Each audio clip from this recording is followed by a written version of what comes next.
خوش اومدید به یک ویدیو دیگه. تو این ویدیو میخوام راجع به یکی از تفاوت‌های فرهنگی بزرگ بین ایران و هلند صحبت بکنم.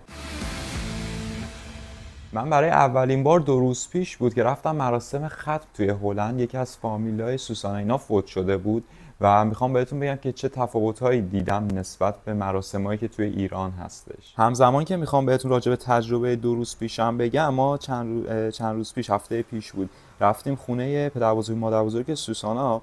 بعد پدربزرگش به اینا رو داد. 3 تا اینا هستش و 3 تا هم اینور. اینا همشون گلن. بعد این خودش دونه هاشون رو کاشته بود، جوونه که زدن. اینا رو به من داد و اینور به من چیزم داد، 2 تا گلدون هم داد که بتونم توش بکارم. بعد همزمان که دارم باهاتون صحبت میکنم و راجع به این موضوع میگم، اینا رو هم با هم دیگه انجام میدیم. من فکر میکردم بهمون 2 تا داده، ولی الان نگاه کردم دیدم 3 تا هم داده. البته من فقط 2 تاشون نیاز دارم. این 3 تایی که یه مدل هستن رو روی توی یه دونه میذارم. این 2 تایی که یه مدل هستن هم توی یه دونه.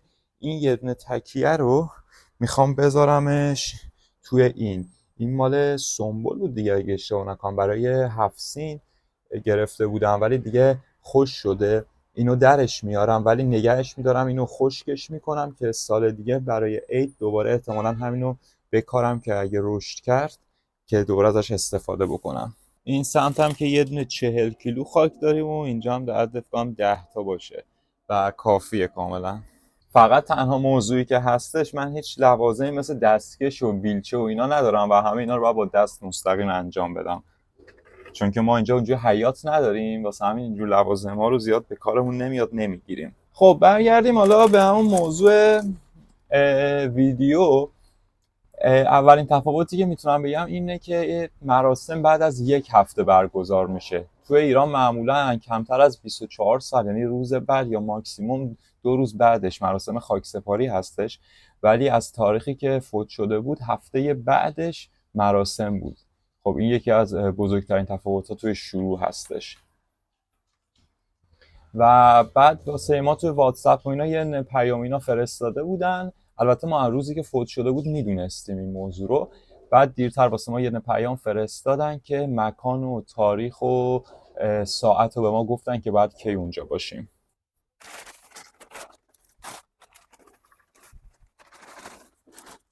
یه سری اینجوری دونه‌های گرد سبز رنگ توشه، من دقیقا نمیدونم مال چیه، ولی توش زیاد هم هست به نسبت. اگه میدونید برام بنویسید.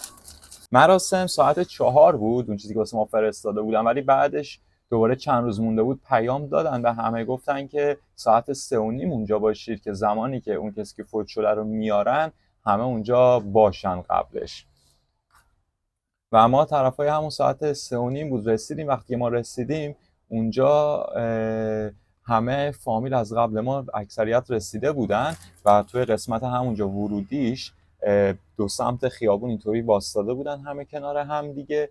و زمانی که اونو با ماشین آوردن، اومد از وسط مثلا جمعیت ما اینجا که همه منتظر بودیم اومد رد شد و داخل اون محیطی که هسته شد. حالا محیطی که میگم خب توی هرلم بود جایی که ما رفته بودیم. البته توی مرکز شهر نبود، یه ذره توی حاشیه بود. هرلم نزدیک آمستردام هست اگه نمیدونید. و بعدش که با ماشین اومدن از توی جمعیت ما رد شد بردنش داخل. بعد دیگه ما اومدیم داخل به سمت سالن.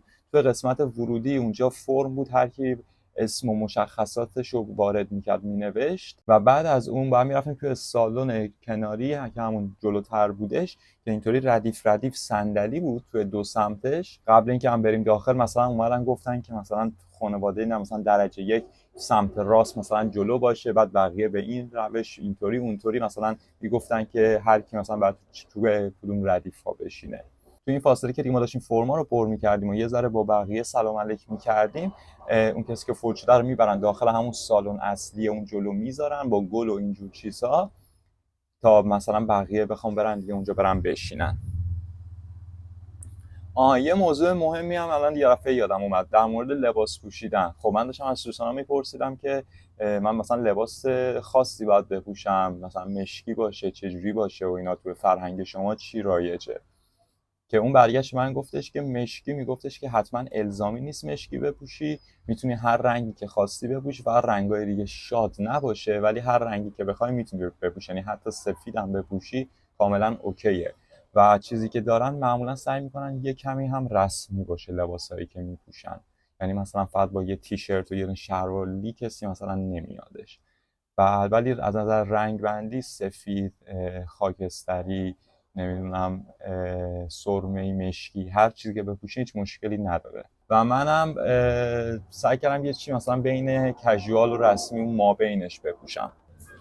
من کل اون خاکه رو ریختم، اینقدر شد، باز بیشتر نیاز دارم. من برم یه دونه قیچی چیزی بیارم این یکی رو باز کنم.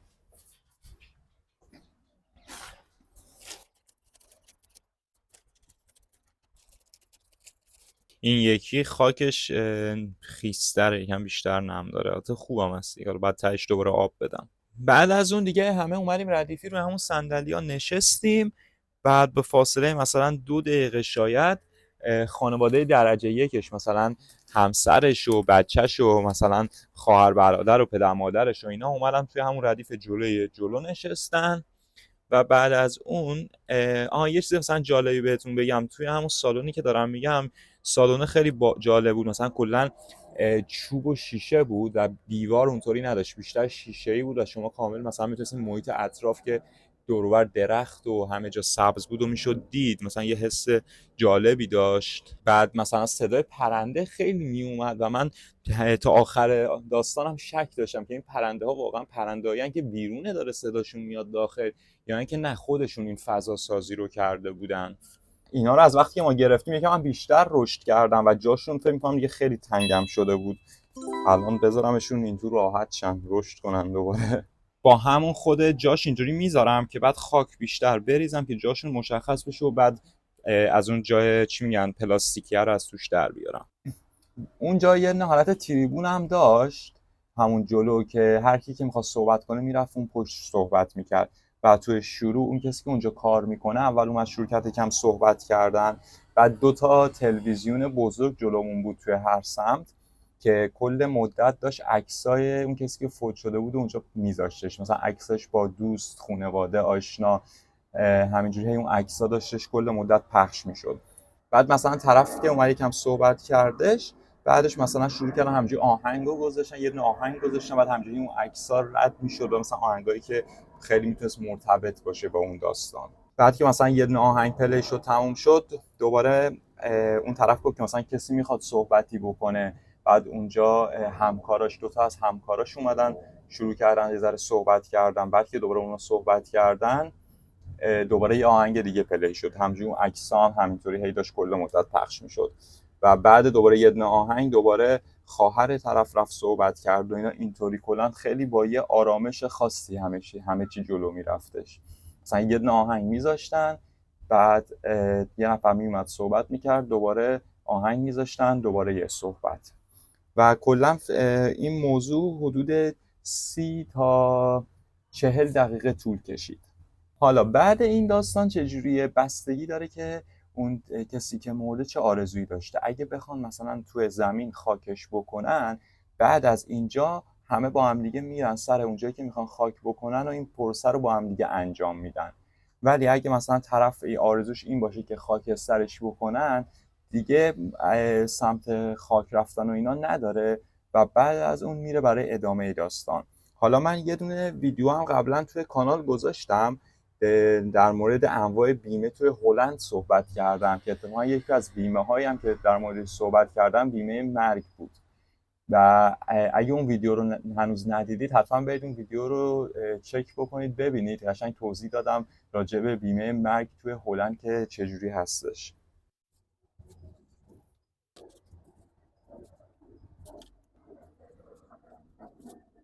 حالا در عین اینکه اونا خب داشتن صحبت میکردن، اون وسط خیلی هم گریهشون میگرفت، گریه داشتن میکردن، مخصوصا اون کسی که داشت مثلا صحبت میکرد، چون بهها شروع میکنن یه سری خاطرات، یه سری صحبت ها از اون کسی که مرده انجام میدن. و فقط هم این نیستش که بیان مثلا چیز غمگین بگن، مثلا اون وسط چند تا خاطره ای که مثلا خنده دار بوده بینشون هم شروع میکنن گفتن و اینا. حالا نمیدونم، یکی از دلایلش 100% اینه که تو ایران چون دقیقا همون فردای اون روز این مراسم هستش، خب همه چی خیلی تازه اتفاق افتاده و خیلی مردم در حال گریه کردنن و خیلی مثلا شرایط سخت‌تره. اینجا یکم شرایط آرومتر واسه اینکه یک هفته بعد این داستان اتفاق میفته. خب اولی رو اینطوری درست کردم، حالا عکسش هم این بغل میذارم ببینید که این دقیقاً چه گلی هستش. و بعد اینکه آب بدم احتمال داره یکم بیاد پایینتر و اگه نیاز بود دوباره بهش خاک اضافه میکنم، ولی برای الان همینجوری میذارمش، میرم سراغ بعدی. حالا این کسی که فوت شده بود آرزوش این بودش که بخوان خاکسترش بکنم، پس دیگه ما اون مراسم خاک سپاری و اینا رو نداشتیم که بخوایم بریم بعد اون مستقیم برای خاک سپاری. بعد ولی توی سالن بغلش چیزی که معمولا عرفه دیگه میرن برای چی مثلا قهوه و کیک یا حالا چای و کیک، اونطوری مثلا غذا دادن و اینا مثل ما تو ایران ندارن، همون بحث مثلا قهوه و کیک هستش.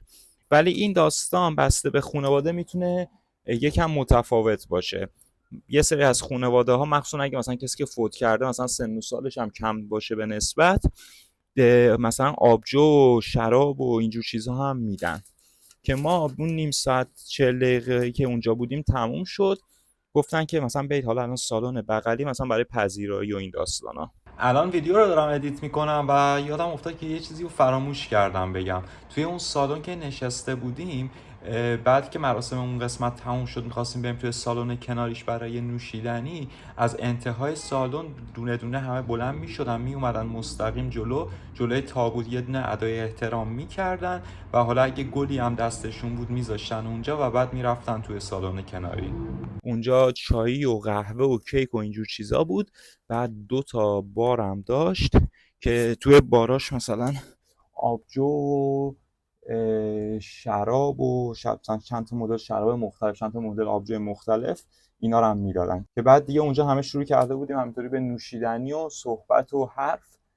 بعد مثلا یه مقداری که گذشت به شروع کردیم مثلا دونه دونه رفتن به سمت مثلا خانواده درجه یکش، به اونا مثلا تسلیت گفتن، چون قبلش اصلا هیچ فرصتی اونطوری نبودش که بخوایم باشون صحبت بکنیم و بخوایم تسلیت بگیم. و ما تا ساعت 6 اونجا بودیم دیگه، 6 زدیم بیرون، یعنی حسابشو بکنید ساعت 4 اون مراسم اصلی شروع شد تا 4:45 مثلا ما بگیریم اونجا بودیم. بعدش رفتیم توی اون قسمت دیگه که همینطوری حرف و نوشیدنی و اینا بودش.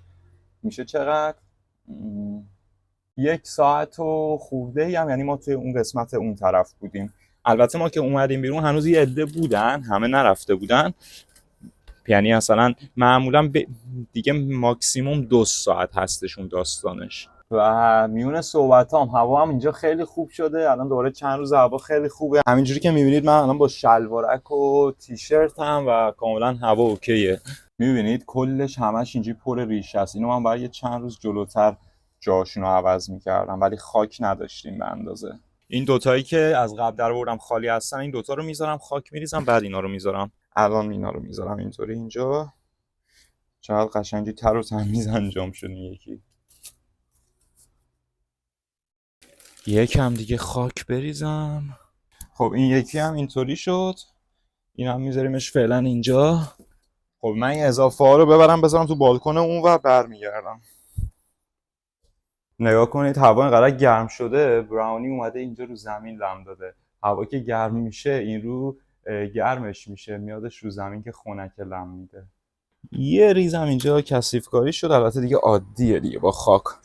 حالا الان باید اینا رو در بیارم، چون اینا رو اصلا دیگه در اومده همینطوری، اینا رو باید بذارم خشک بشه، بعد خشک بشه میتونم نگه دارم و دیرتر که دوباره زمانش میرسه بکارمش. این دوتا رو هم باید حالا چک بکنم، احتمالا اینو یه ذره بکشم این برتر، این دوتا رو بذارمش اون بغل گوشه دیوار، چون چک کردم دیدم که نور آفتاب به اندازه کافی بهشون میخوره اونجا.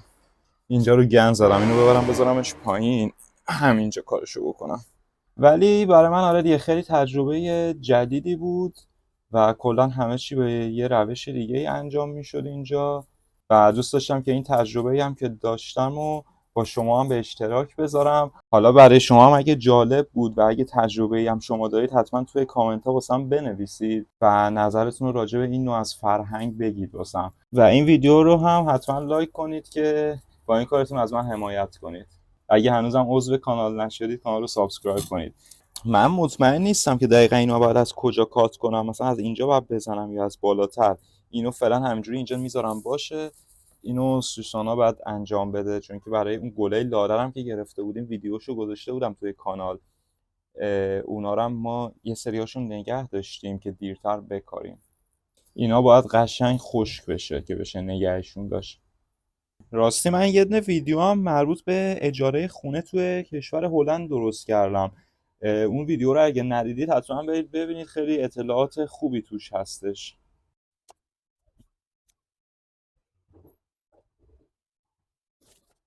خب اینم از این. حالا بریم بهشون آب بدیم، چون که اینا رو الان تازه کاشتیم قشنگ باید سیراب بشن دفعه اول.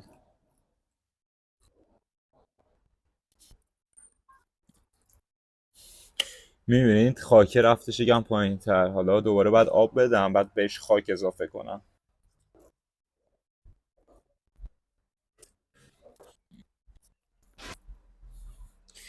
فکر کنم دیگه بستشون این مقدار آب، چون این خاک جدیدم یه ذره خودش نم داشت. الان باید یه ذره این کثیف کاری اینجا رو جمع بکنم، بعد اینم بکشمش این ورتر که اینا رو بذارمشون اون گوشه. اینجاها هم یکم کثیف شده، حالا اینا رو هم باید جارو بزنم.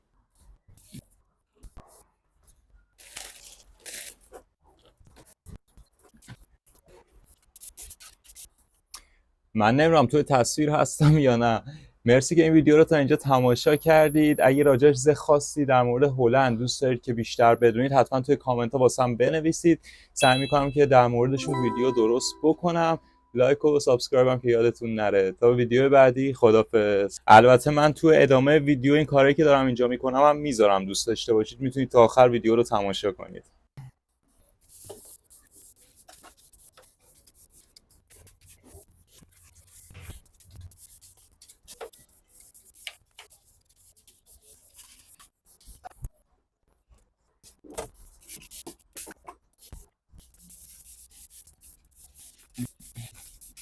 بالکن البته خیلی باریکه، واسه همین سخته بعضی وقتا اینجوری تمیز کردنش.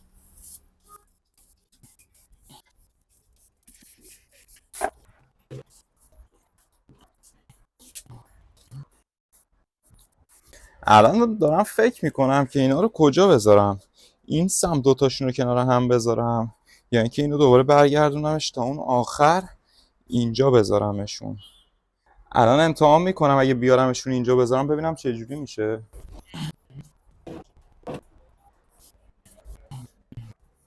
همین سمت بذارمشون اوکیه. حالا اینا قشنگی گل بدن بیان بالا، خیلی قشنگ‌تر میشه.